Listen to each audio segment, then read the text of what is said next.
Most raglan fit problems come down to one assumption nobody questions. Increases every other round. That single shortcut is why so many raglans don't sit the way they should. This is the episode where my first pattern, the Isabella, goes live, and the whole construction is built around fixing exactly that. So we'll talk about compound shaping, varying increase rates, and why 6 of the projects on my needles right now are my own designs. So if you've ever blamed yourself for a raglan that didn't fit, this one is for you. But first, hi, and welcome to my knitting podcast. My name is Marii, and I'm a knitter and maker based here in beautiful Bergen, Norway.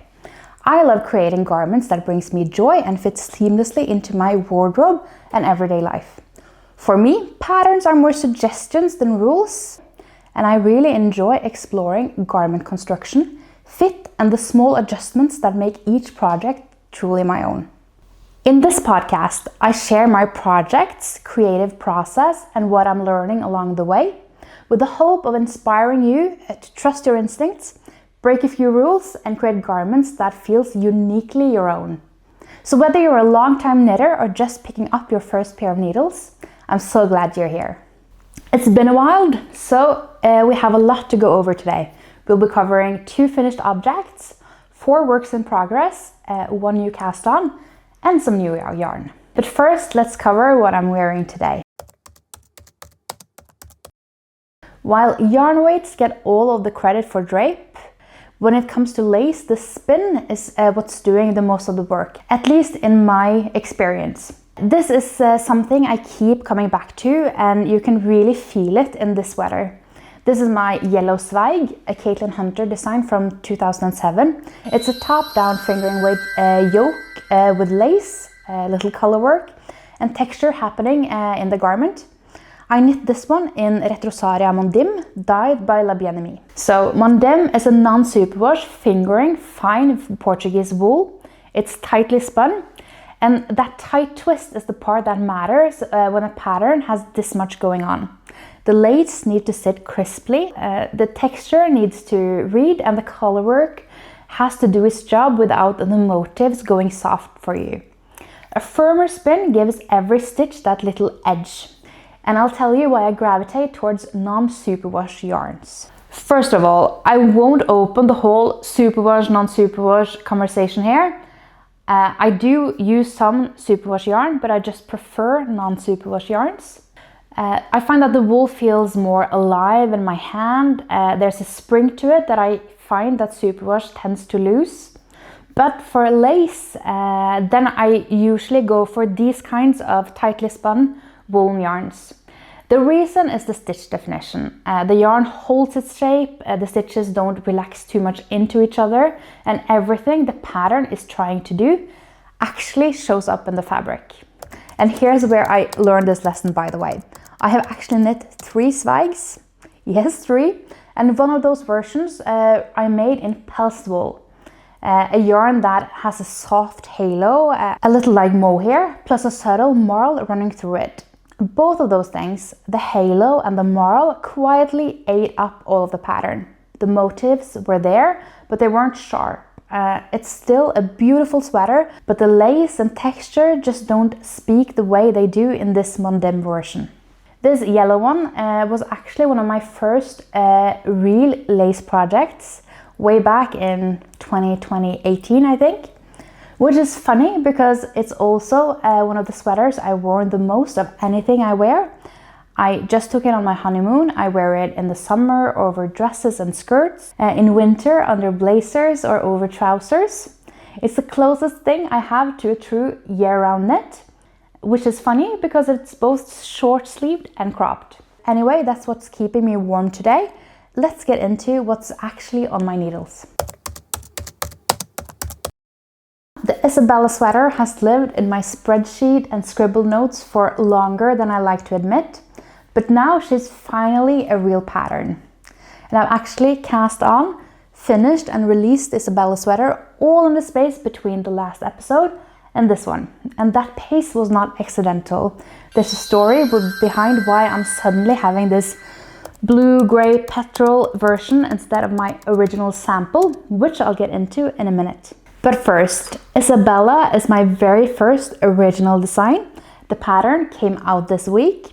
She's live on Ravelry right now, and I'll drop a link in the description if you would like to check it out, along with a little discount code if you want to pick it out right away. The construction is a raglan, which on the surface is the most familiar starting point in knitting, at least for me. But it's a raglan with compound shaping instead of the standard increase every other round approach. And that subtle shift is genuinely the whole point of this design. It's also where most raglan fit issues live. So here's what compound shaping is actually doing. In that standard raglan, you increase every other round, which locks your yoke depth and your increases to each other. In very small sizes, you can run out of increases before you get to the yoke depth. And in larger sizes, the opposite usually happens. The yoke gets way too deep for the amount of increases you need. Either way, the set rhythm also forces the fit into a shape that really isn't shaped around the body, because we all have shoulders, whether we are big or small. The compound shaping varies the rhythm of the increases to take that into account. Sometimes every round, sometimes every other round, and sometimes every fourth round. So the yoke falls where it's supposed to and lands at the right depth across every size. That's the kind of thinking that's been living in my spreadsheets and notebooks for years before it became this pattern. I've also used it every time I've tweaked on somebody else's pattern.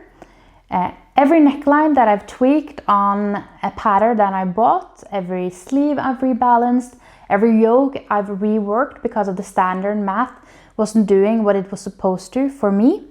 All of that quietly built itself into the Isabella sweater. The neckline is the other detail I want to mention. Rather than using short rows, I shaped it flat at first before joining it in the round, which creates a slight more open front and the lift at the back. It has become one of my preferred way to finish a neckline. It's clean, it's comfortable, and no unnecessary fuss. The whole silhouette is feminine with this collar and bell sleeves with the matching lace that ties everything together.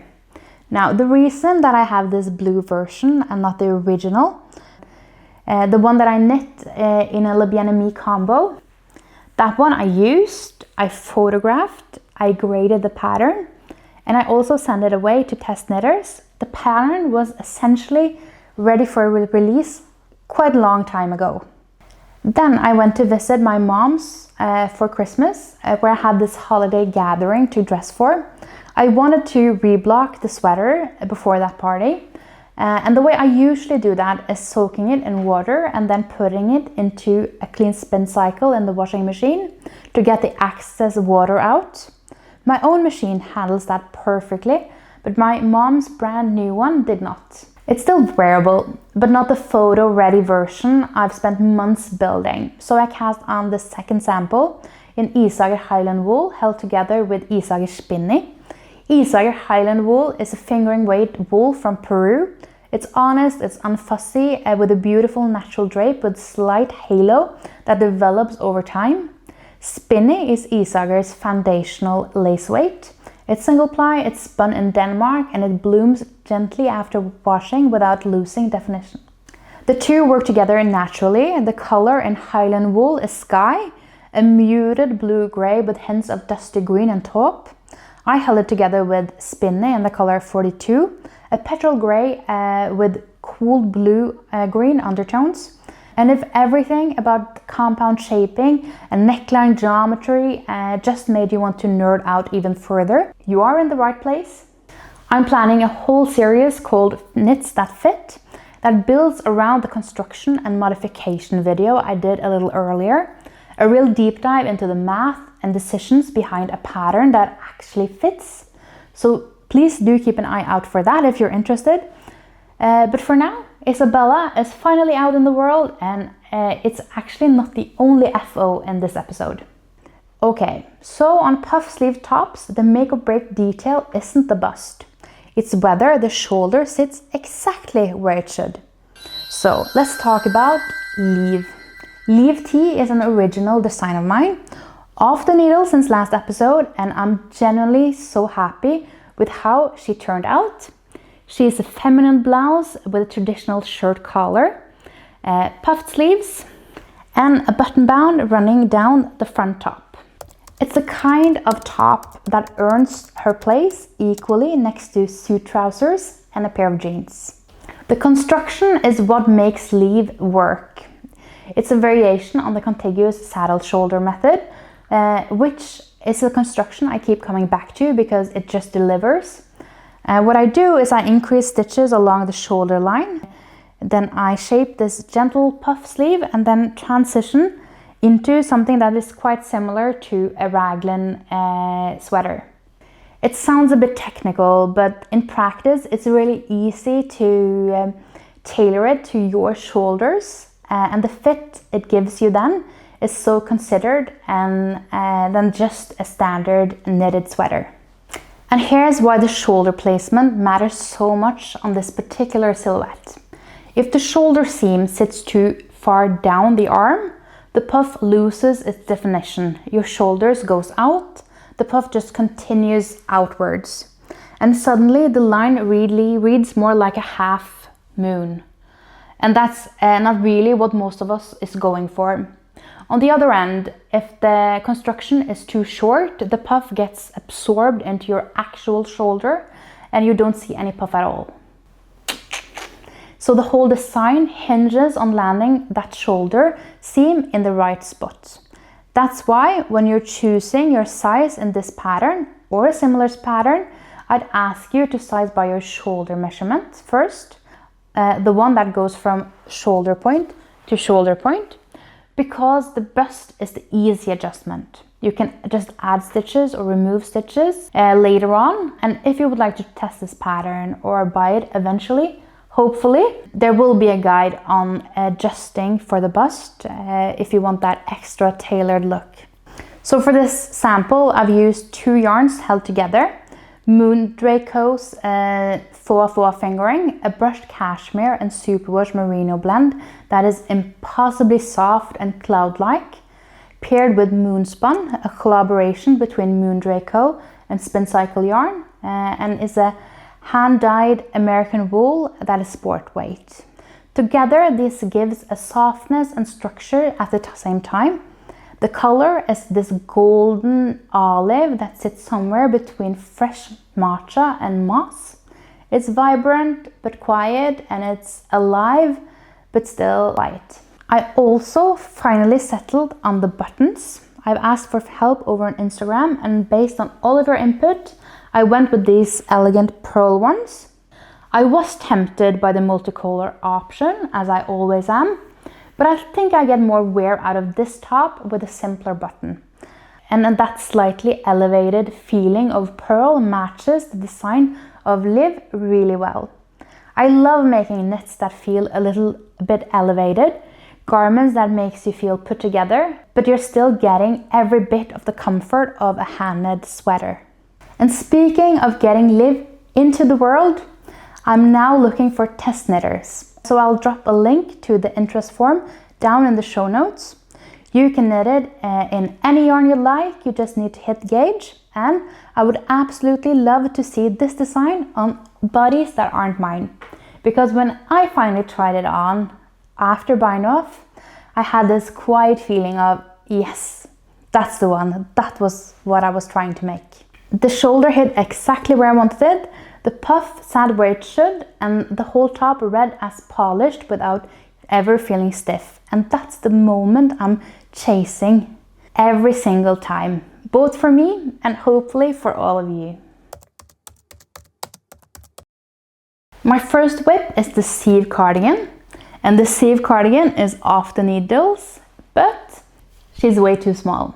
But I'm not panicking until she's been through water. A well-blocked swatch is the only honest measurements you have before a garment hits the water post-knit. This is one of those whip moments I think a lot of you can recognize. Sieve is almost finished. She came off the needles in the last few days, but she's not blocked and the buttons aren't on yet. And right now She's looking impossibly small. The catch is that this particular yarn grows quite dramatically in blocking. So all I have in this slightly nervous in-between moment is the trust I built in my swatch. But let me back up. Siv is an original design on mine, and she came about, honestly, from equal parts laziness and inspiration. I just really needed something to bring on holiday, a summer cardigan, preferably in a cotton blend.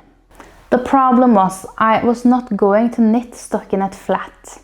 I find working back on the purl rows a bit of a drag, and I didn't want to steek cut cotton either, which basically left me with some version of a garter stitch. And the moment that I had the idea of adding in a few knit stitches into the mix, just enough to shift the texture and break up the garter rows, I was completely sold. I paired that with a cable panel I designed myself, a combination of an XO braid and a fern and feather motif. And the stitch pattern very quickly became the whole point of the piece. It's also the first pattern that I've made that I've really where I really deep dived into a cable design of my own, and I'm really happy with how the cables expand and contract throughout it. There are these soft curves where the motifs open and closes again, and it ties the whole front of the cardigan together in a way that I imagined in my head, but didn't quite know if it would land until I saw it on my needles. The construction is my own saddle shoulder recipe. It's simple but precise. I start by increasing along the shoulders, then increase and incorporate a sleeve cap, then going into various rates of raglan increases. It's the kind of structures that quietly works across a whole size range. The yarn I'm using is Isager baby yarn, which is the 68% baby alpaca and 32% organic Prima cotton at 150 meters per 50 grams. It's genuinely soft, close to skin, comfortable, and the cotton adds just enough structures to keep the alpaca from going shapeless. The thing you need to know about this yarn, again, is that it grows significantly in blocking. So swatching and blocking your swatch is not optional with a yarn like this, especially when you're knitting a garment. I've actually got a photo of my swatch before and after blocking that I'll put up, and you'll see that the differences is wild. The color is number 12, a muted gray with this faint underlying lilac pool. Cool but softer than straight gray, and the marl quality of the yarn gives the surface a quiet organic depth.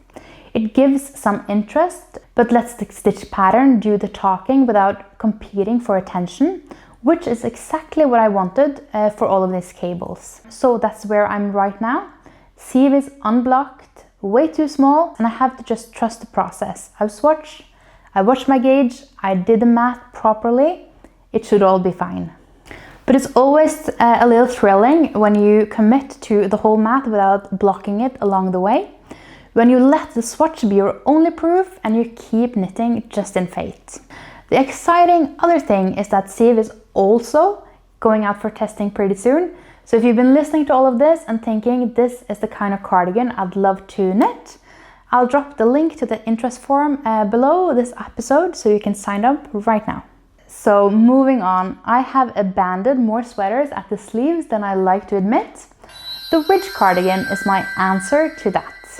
If you've ever finished the body of a beautiful sweater and then watched it sit in a project bag for weeks because the sleeves just felt like a chore, you know exactly what I'm talking about. I've done it more times than I like to admit, and at some point I realized that this couldn't be more than a willpower problem. Sometimes it can be solved in the design. So when I started planning out the ridge cardigan, I built the whole sweater around making the sleeves the most interesting part to knit. Ridge is again an original design of mine, and it started with one specific idea.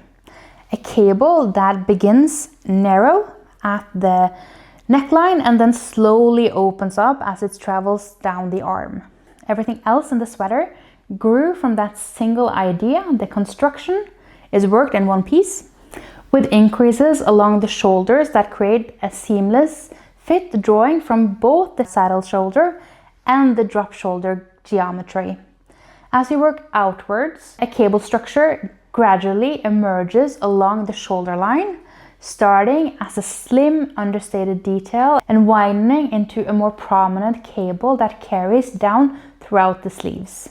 The top of the body is knitted in double seed stitch, which gives the fabric a soft textured surface without competing with the cables.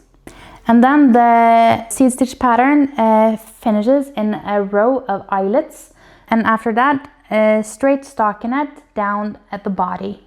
Clean and simple after all of that texture. Now for an honest whip update. I've knit all the way down the shoulder and I've begun the sleeves, but I'm not entirely happy with how the shoulders came out. The construction is sticking a little too far out. The transition isn't quite as defined as I wanted it to be, and that's making the silhouette read a little too round.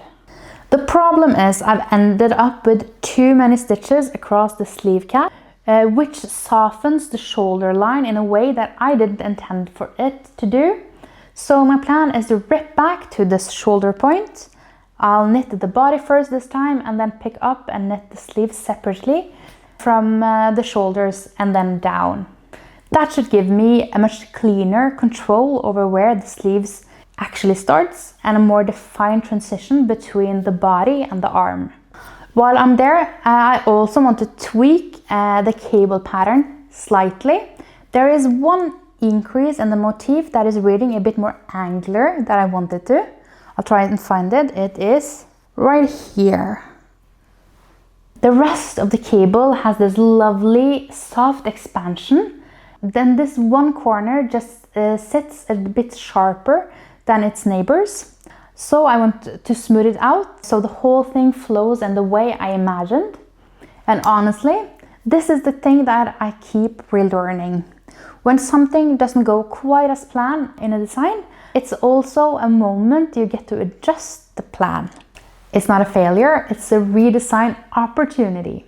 The sweater you end up with on the second pass is always better than the one you were starting the first time. The yarn, by the way, is Vidde from Hillesvåg, an 80% lamb's wool with 20% pels wool blend that I really have come to love. There's softness and spring from the lamb's wool, plus this subtle fuss and sheen from the pels wool that gives it a real character.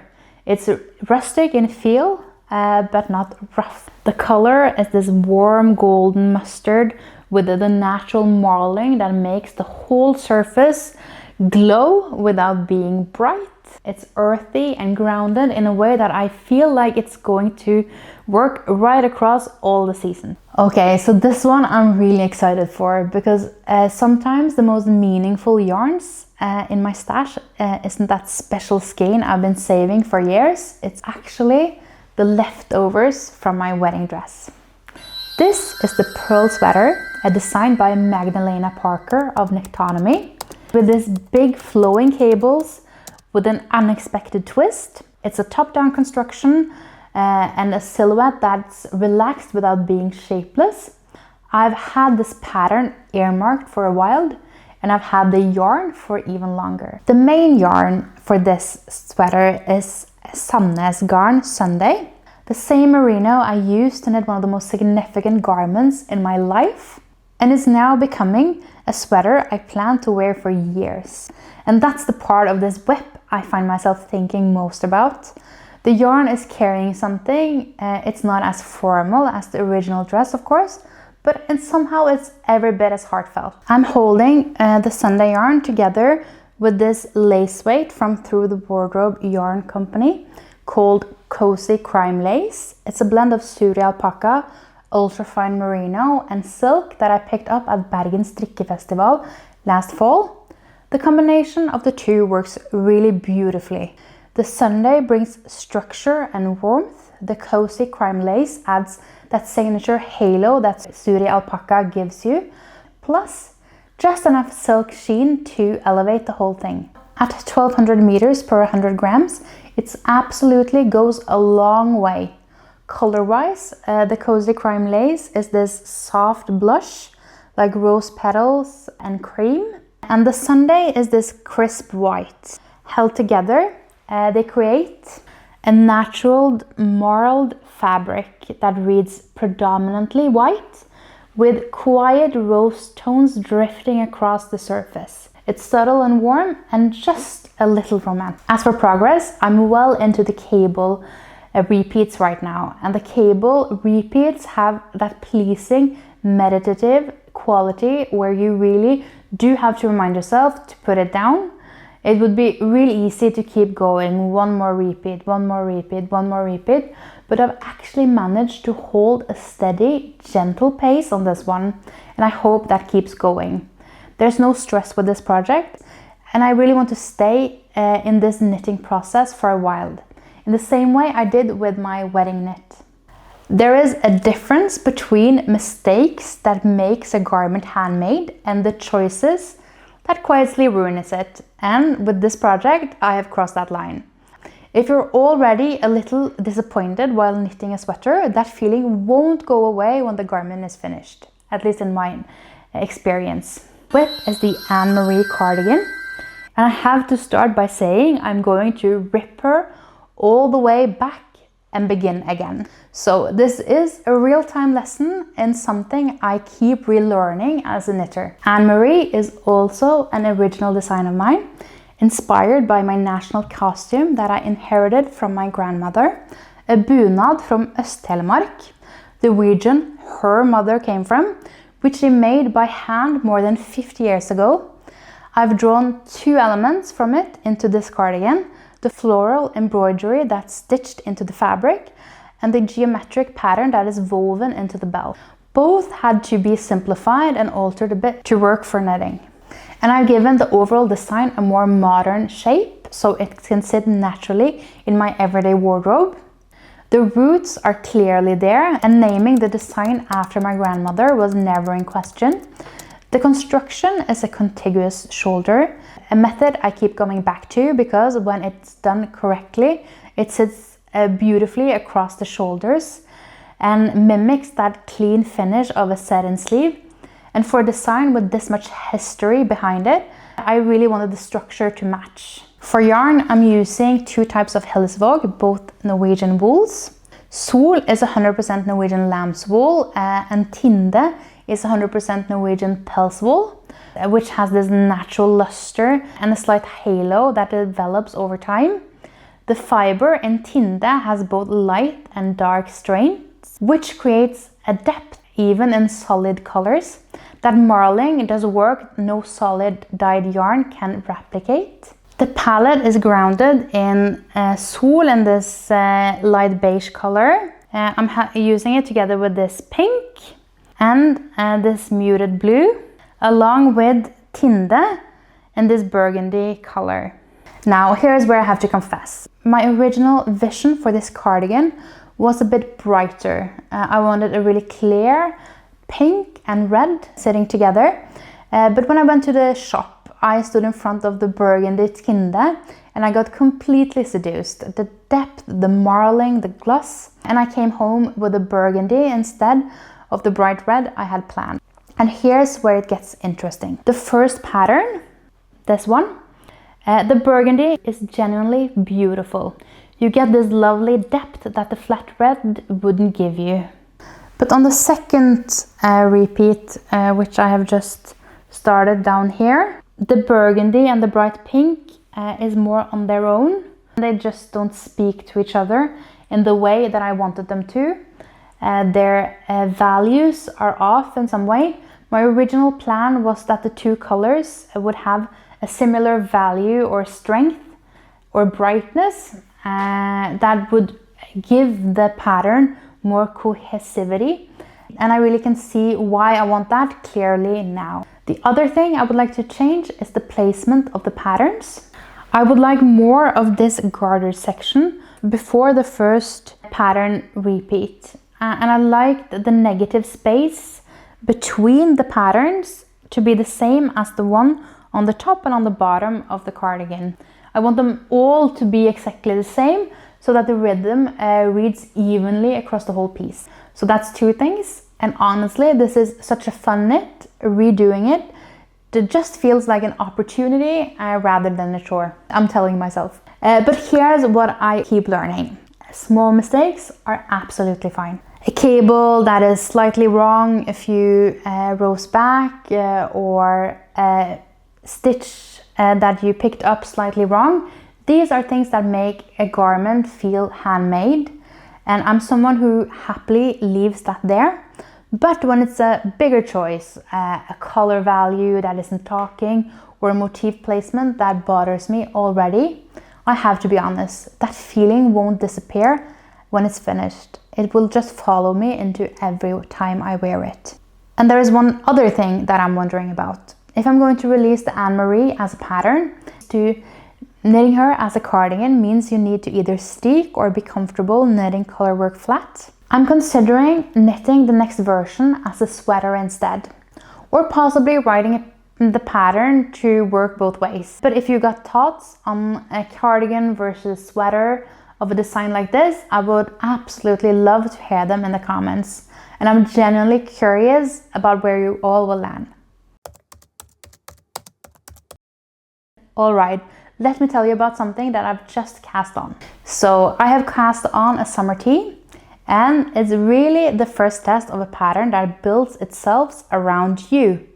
This is a project that I'm really excited about, and I want to give it the proper context. I cast on what looks like, on the surface, a very simple raglan tee, but underneath, it's the first real test of an idea I've been working on for a while. A pattern that takes your own measurements and your own gauge as an input, and then outputs a version of the pattern that's actually made just for you. Here's why this matters to me. Most patterns are written for a set of measurements at one very specific gauge, which means that if you're a knitter who doesn't naturally land on that gauge, or whose body measurements don't line up clearly with the sample sizes, you either need to adjust the pattern yourself or accept that the fit is close but not quite right. The math is doing exactly what it was written to do. The problem is that the math is written once, for one body, at one tension, and we are all trying to fit ourselves into it. What I'm experimenting with is a pattern that flips that. You open a pattern, you put in your bust, your yoke depth, your sleeve preferences, your gauge, whatever variables actually matters for fit, and the pattern recalculates around you. And right now I'm doing the heavy lifting in Excel, getting the math to behave across a wide range of inputs. If that works, the dream is to turn it into something interactive. But I'm not quite there yet, and honestly, right now the Excel stage is where the real design work is happening anyway. This tee is the first test garment. It's a fitted summer tee top with no positive ease, worked in the round with stripes. I'm just about to separate for the sleeves and start on the body, which is the part where I'll really see whether the math is doing what I would like it to do. This yarn is something that I'm really thrilled about. The two main yarns is by indie dyer Lille Rille. It's on her base called Mot Østen, which is 50% baby camel and 50% silk blend, with 400 meters per 100 grams. I picked it up at Bergen Strikkefestival, and it's really lovely in person. The silk content gives you a soft sheen and a beautiful drape, and the whole base feels light and smooth against the skin, which is exactly what a fitted summer knit needs. For the contrast, I'm using M-Yak Baby Silk Yak, a different base. It's 50% baby yak and 50% silk, and it's light fingering weight. They aren't a perfect matched set, but the drape and sheen feels like a natural companion to each other. The body alternates between the two Mot Østen colorways. The Rusty Rose, a warm rose terracotta with golden amber speckles, but this kind of painted quality. and tori, which runs deeper. It's a burnt orange, rust mahogany with fleckers of warm yellow running throughout it. They strip together beautifully without competing. And then the contrast is in turquoise and the baby silk yak. A clear mineral turquoise that cuts through the warmth of the reds and oranges with just enough brightness. It's a small detail, but it grounds the whole palette and gives the piece a little unexpected life. I'd really love to actually wear this one a few times this summer. Ambitiously speaking, and you all know how that goes, my ambitions are usually higher than my execution. But this tee has been moving along quickly so far, so we'll see. But now let's talk about some yarn that recently came in the mail for me. A yarn that doesn't match your dream pattern's gauge exactly isn't necessarily the wrong yarn. It can be just a more interesting project. There is this yarn I have been thinking about since Bergen Strikkefestival last fall, and I wanted to talk about it properly because it's both a yarn I love and a small reminder of how I think about yarn pattern matching. So this yarn is Markagarn from Oslo Mikrospinneri, a small mill that was founded by Pernille, a former musician who built something quite rare in this country, a Norwegian yarn producer making genuinely luxurious yarns. The whole operation is 3 people running out of an old barn outside Oslo. Most Norwegian wool gets sent abroad to be washed, but Pernille invested in one of the very few wool washing machines we have in this country, so her fiber stays local. She also keeps more lanolin in her yarns than most producers do and adds mulberry silk to her Norwegian wool to create blends that simply didn't exist in Norwegian yarn production before she started. Everything is hand-dyed at the mill, so no 2 skeins are identical. Markagarn specifically is 50% Norwegian lamb's wool, 25% mulberry silk and 25% linen.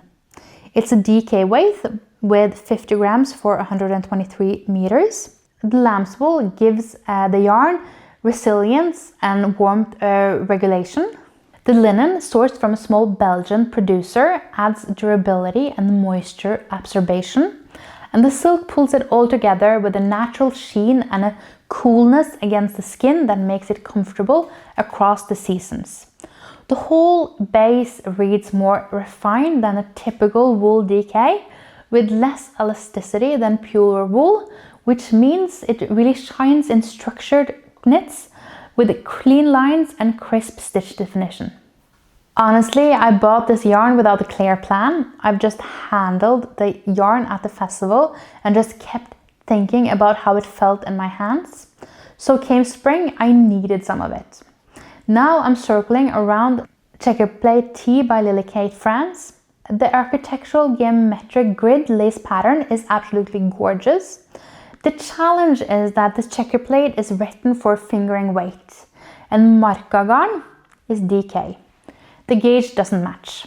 But that doesn't make Markagarn the wrong yarn for this project. It just means I get to think carefully about how to substitute.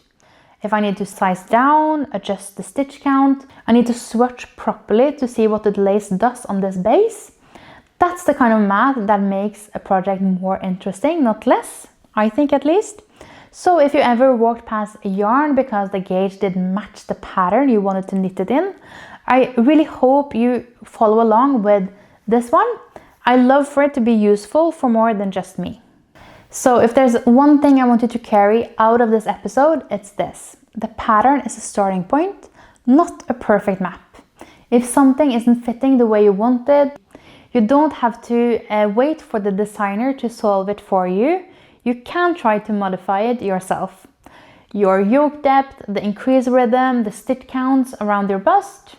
And once you understand why a pattern is doing what it's doing, you can shape it around the body you actually have. If that's the kind of knitting you want to do more of, I made a whole video on modifying patterns that I think you'll really love. I'll link it right here. It's a natural next step from this episode if today's conversations resonated with you. But until the next time, keep knitting what brings you joy.